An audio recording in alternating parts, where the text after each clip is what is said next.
समझाता कहते कि गुरु पद पंकज सेवा तीसरी भक्ति अमान।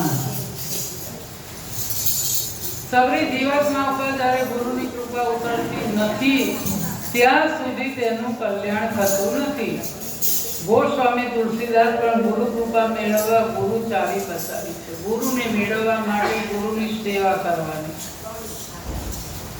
સેવા કેવી રીતે કરવાની? અહંકાર છોડી દેવાનો।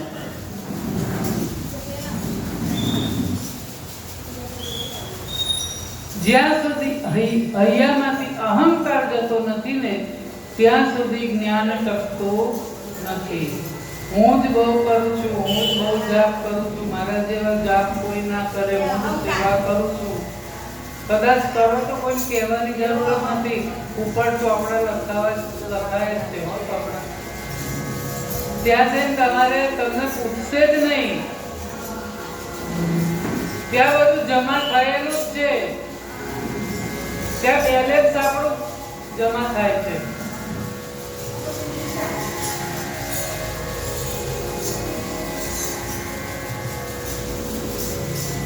ચાંગદેવ, નામદેવ ને મુક્તાબાઈ આ એવા ભક્તો થઈ ગયા, એવા સંતો થઈ ગયા અને એમણે પણ સદગુરુનું શરણું સ્વીકારી લીધું હતું।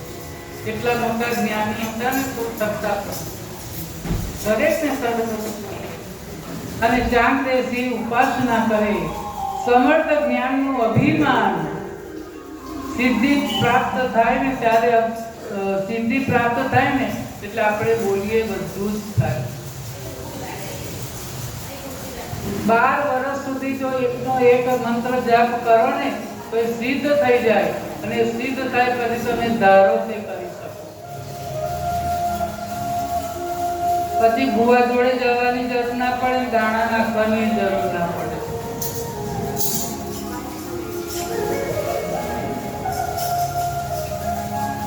ચાંગદેવ અગ્નિમાં ચાલે, પાણી ઉપર ચાલે, પણ એમને અહંકાર બહુ હતો। ચાંગદેવને ખબર પડી કે એક નાનો બાળક છે જે જ્ઞાનદેવ જે પાડાને મંત્ર આપે છે। અરે કહેતા भी दीवाना, सुनता भी दीवाना। पाड़ो तो वाली कोई દિવસ મંત્ર બોલતો હોય?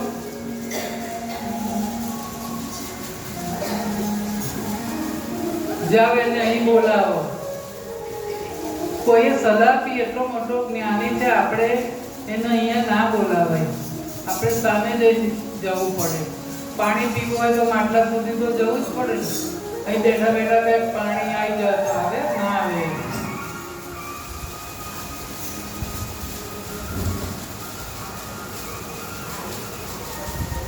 ચાંગદેવ કહે કે હું આટલો મોટો જ્ઞાની, હું એને પત્ર લખું છું અને પત્ર વાંચીને જરૂર આવશે।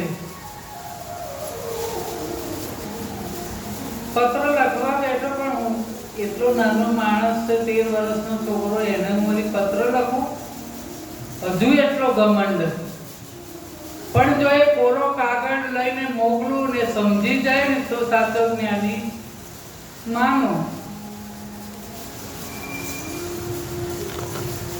કોરો કાગળ લઈને મોકલ્યો છે શિષ્યને અને મુક્તાબાઈના હાથમાં આપ્યો। મુક્તાબાઈએ કોરો કાગળ જોયો અને એમને કહ્યું કે અમારા ગુરુજીએ કોરો કાગળ મોકલ્યો છે, વાંચી બતાવો જો તમે એટલા બધા સિદ્ધ હોય તો। મુક્તાબાઈ કે પહેલા તો તમારા ગુરુ અધૂરા છે।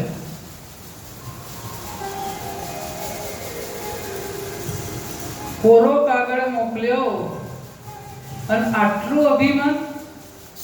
પેલા તો એ જ અધૂરા છે। મુક્તાબાઈ જ્ઞાનદેવને વાત કરી, જ્ઞાનદેવ કે છે કશો વાંધો નહીં, સામેથી આપણે સામયું કરવા જવું પડે, બસ આટલો જ ફેર છે। સરળતા હોય, સંતો સદગુરુમાં સરળતા હોય।